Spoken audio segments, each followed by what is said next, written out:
Bismillahirrahmanirrahim. Assalamualaikum warahmatullahi wabarakatuh. Alhamdulillah. Alhamdulillahilladzi ja'alana minan nasihin wa afhamana min ulumil ulama'ir rasihin. Wassalatu wassalamu ala man nasakha dinnahu adyanal kufrati wal talihin. Wa ala alihi wa ashabihi alladhina kanu yatamassaku syari'atahu salihin amma ba'du.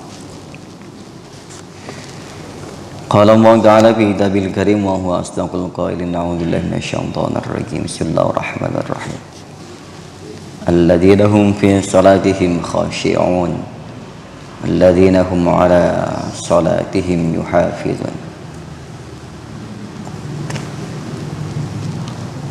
Alladzina hum 'ala salatihim daimun. Masyarul muslimin jamaah salat subhanakumullah, puji serta syukur kita panjatkan kehadirat Allah Subhanahu wa taala. Salawat salam semoga selalu senantiasa terlimpah curahkan keharibaan baginda Nabi Muhammad sallallahu alaihi wasallam. Masih melanjutkan bab al-imamah, menjadi imam, kitab Mau'izatul Mu'minin. Kitabnya adalah kitab Asrarus Shalah, kitab rahasia-rahasia sholat yang ada di kitab Mau'izatul Mu'minin. Berarti nanti kitabnya adalah Asrarus Shalah, rahasia-rahasia sholat. Al-imamah kemarin sampai ayyura'iyal imam awqatas sholah fa yusalli fi awaliha liyudraka ridwanallahi ta'ala. Fafadul awalil waqti ala akhirihi kafadlil akhirah ala al-ula. Ayyura'iyal imam, hendaknya imam menjaga, memperhatikan awqatas shalah, waktu-waktu sholat.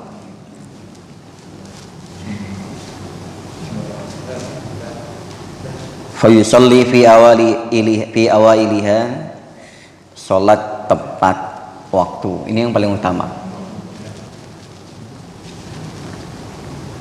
Yang kita cari adalah bagaimana Rasul ketika ditanya, salah satu yang pernah beliau sampaikan kepada para sahabatnya, Rasulullah, amalan apa yang paling utama? Beliau menjawab, salatu ala waktiha, salat tepat pada waktunya. Meskipun beliau itu bisa dengan satu pertanyaan, beliau bisa menjawab dengan banyak jawaban. Beliau itu kalau jawab nggak asal, kalau kayak kita pengetahuannya segitu. Beliau bisa membaca siapa yang bertanya juga. Jadi kalau yang nanya saya, amalan utama ya Rasulullah, amalan apa yang paling utama? Mungkin jawabannya bukan as-sholatu ala waktiha, karena kita sudah aktif di masjid awal waktu. Mungkin jawabannya lain, karena berdasarkan kebutuhan juga. Bagi orang yang tidak jujur, beliau tanya begitu, nanti jawabannya adalah amalan yang paling utama adalah jujur. Karena dilihat, beliau tahu secara psikologisnya siapa yang bertanya. Maka kalau ada orang yang sudah rajin sholat, kemudian jawabannya amalan yang paling utama adalah tepat waktu, maka memang bisa jadi kurang pas nantinya, karena dia udah sholat tepat waktu. Atau orang yang tidak bisa menjaga hati, maka amalan utama adalah menjaga hatinya agar tidak terkotori. Lalu udah rajin ibadah, maka jawabannya nanti lain. Ya, luar biasa. Memang beliau adalah gudangnya ilmu. Ana madinatul ilmi. Jadi wajar ketika semua yang beliau sampaikan ini, jawaban-jawabannya ini memuaskan semua sahabat, tidak pernah mengecewakannya. Nah, dalam hal ini imam harus orang yang yura'iyal imam awqatas sholah, orang yang menjaga waktunya, tepat waktunya. Bagaimana keutamaannya?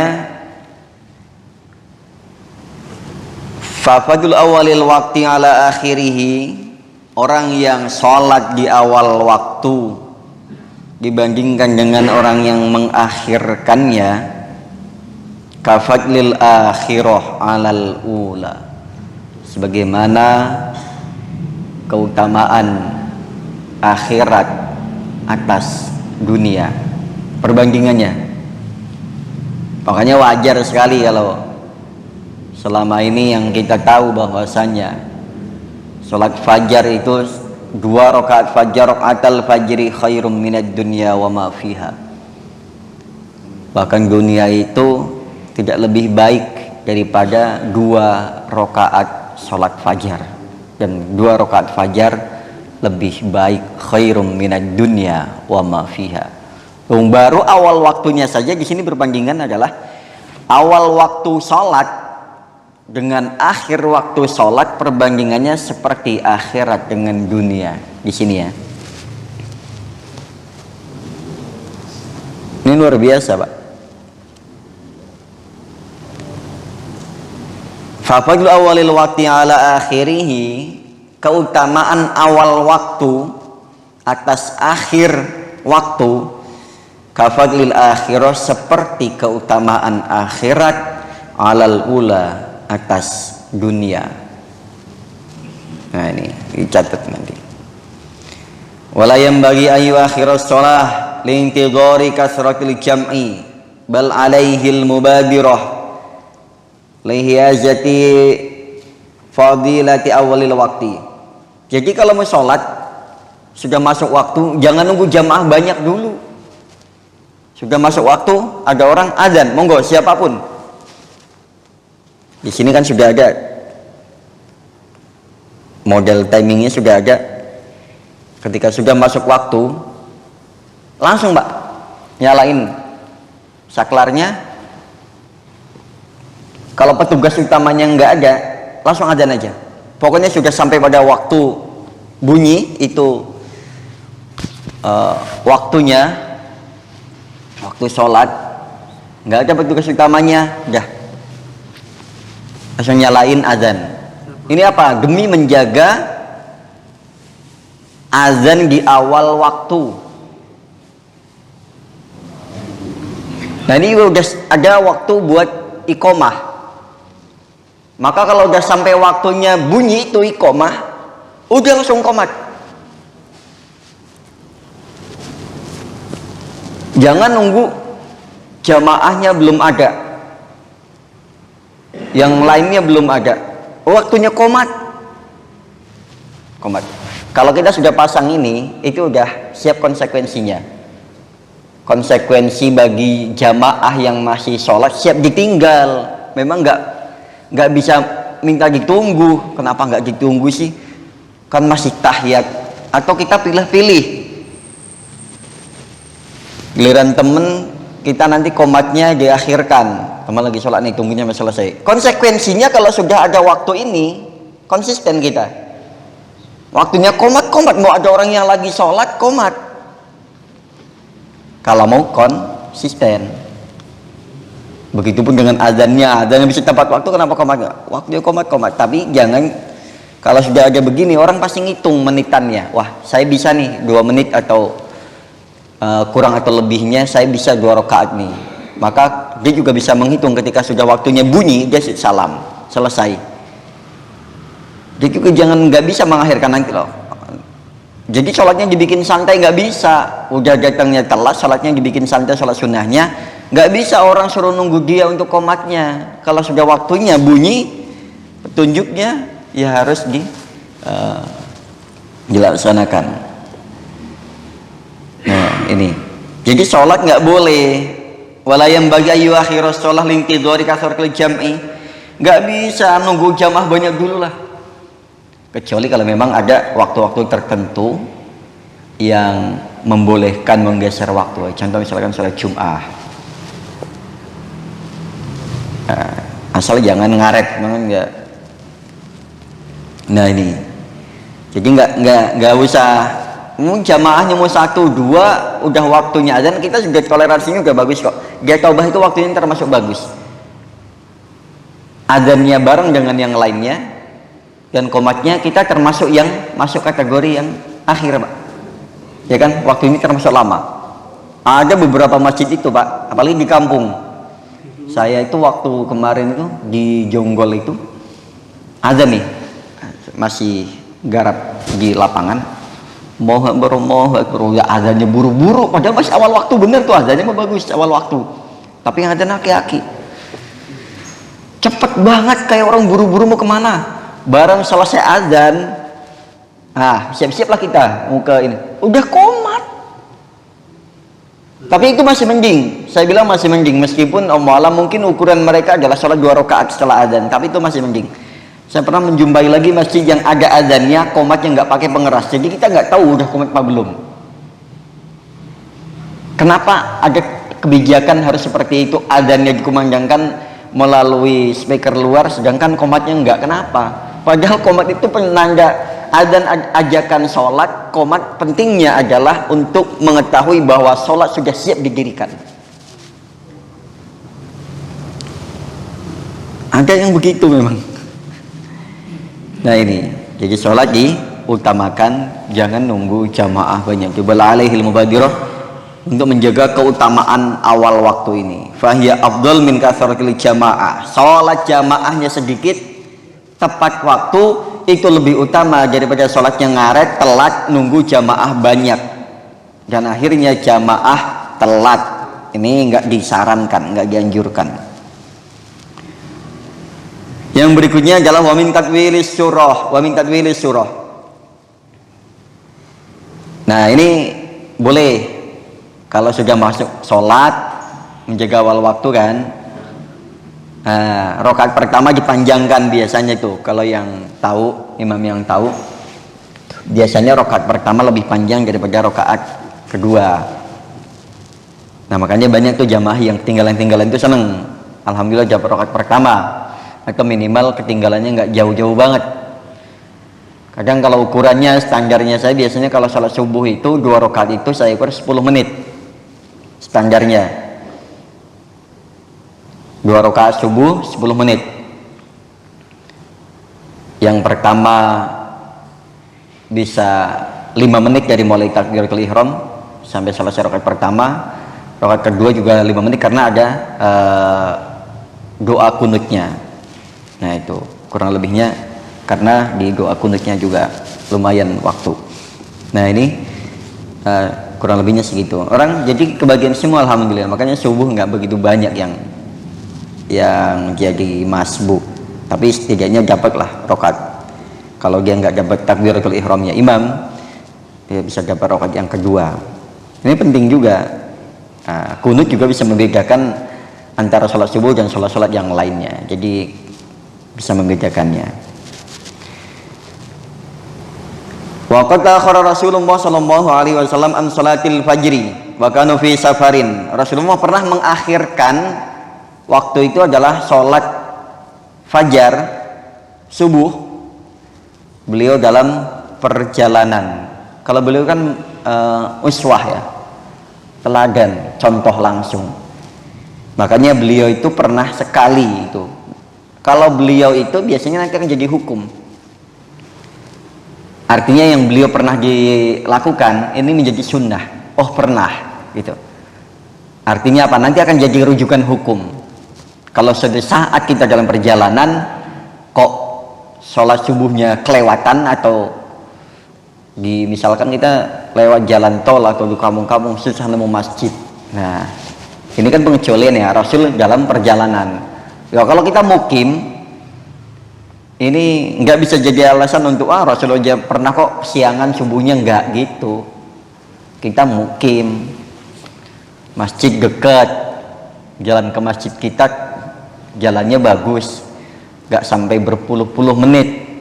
Jadi kalau alasan nanti soalnya gimana kalau jalannya jauh di portal sana sini, emang rumah kita sejauh apa dengan masjid? Saya rasa kalau jaraknya paling 5 menit 10 menit itu paling banter, itu paling udah paling lama. Nah, Rasul pernah ta'akhara Rasulullah sallallahu alaihi wasallam salatil fajri wa kanu fi safarin. Beliau pernah mengakhirkan salat fajar, beliau dalam perjalanan. Ini menjadi nantinya kemudian menjadi hukum bahwa kalau kita suatu saat dalam perjalanan nggak bisa berjamaah tepat waktu, ini bisa menjadi maklum buat kita. Wa inna ma ta'akhara lit taharah falam yantadhiru. Nah, wa inna ma ta'akhara karena ada alasannya, salah satunya beliau mengakhirkan salat fajar. Ini ada salah satu jamaah yang sedang toharoh, ini masih lama. Itu salah satunya beliau agar supaya makmum-makmumnya ini nanti kebagian waktu, awal waktu semuanya. Falam yang tadiru waqaddima Abdurrahman bin Auf fasalla bihim hatta fatat Rasulullah sallallahu alaihi wasallam. Sampai sama Abdurrahman bin Auf itu ketinggalan, sampai beliau itu Rasulullah sampai habis selesai sholat. Faqama yaqdiha fa aswaqu min dzalika. Nah, kemudian biasa jamaah suka nanya kalau ada hal-hal baru atau ada pengalaman-pengalaman baru yang beliau lakukan, jamaah selalu nanya, kenapa ya Rasulullah, bagaimana ya Rasulullah, kenapa bisa begini dan lain sebagainya. Maka faqala Rasulullah sallallahu alaihi wasallam, qad ahsantum hakadha faf'alu. Qad ahsantum, kalian bagus, kalau ada hal-hal apa pertanyakanlah, kalau nggak tahu atau apa tanyakanlah kepada ahlinya. Maka beliau bilang hakadha faf'alu, kalau suatu saat ini terjadi maka lakukanlah, agar menjadi landasan hukum. Beliau pernah dan suatu saat dalam perjalanan musafir kita telat, masih ada rombongan kita yang belum masuk, tungguin sebentar. Tapi jangan jadi kebiasaan setiap pergi ngaret terus, yang nggak bisa. Beliau kan hanya menjadi contoh sesekali. Wa dzaba maratan yuslihu baina qaumin fatakhara an salati zuhri. Dan suatu waktu juga pernah mengakhirkan salat zuhur. Kenapa? Faqaddamu Abu Bakrin radhiyallahu ta'ala anhu hatta jaa salawatullahi alaihi wa huwa fis salati faqama ila janibihi. Pernah yang telat adalah sahabat Abu Bakar karena beliau sepuh.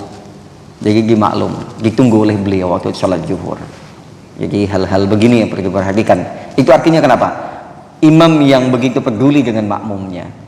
Ada makmum yang sepuh, maka tidak perlu panjang-panjang bacaannya kita, atau ada yang lain yang biasa ini telat, ini diakhirkan sesekali, jangan keseringan. Artinya kalau suatu saat keadaan itu mengharuskan, kayak contoh misalnya sholat Jumat nih, khotibnya ternyata ditunggu masih di jalan, waktu zuhur sudah mau tiba, sudah mau mulai, maka nanti sampaikan kepada jamaah, mohon maaf sambil nunggu khotibnya dalam perjalanan. Tadi beliau datangnya cepat, cuman karena kejebak macet lah misalkan, atau ada halangan yang lainnya sepanjang perjalanan, sampaikanlah sambil tunggu, masalah. Tapi yang model begini, kalau nanti khotibnya begini terus setiap kali tugas, maka lebih baik khotib ini carikan alternatif yang lainnya. Makanya dulu banyak teman-teman itu, ada beberapa kali kejadian sih ketika saya konfirmasi waktunya sholat tarawih ya, sholat isya, dia bilang udah mau qomat, mohon maaf Ustaz masih di jalan. Ya nggak apa-apa kalau memang alasannya dia udah ngomong dari awal, jadi jauh ya, saya bukber di luar nih, nanti saya usahakan isya sampai situ. Tapi kalau ini nanti minta tolong isyanya dibadalin dulu, nanti saya pas kultumnya sekalian ngimamin. Asal jangan setiap pas jadwalnya beliau itu terus begitu terus, ada bukber terus, mendingan nggak usah, batalin sekalian.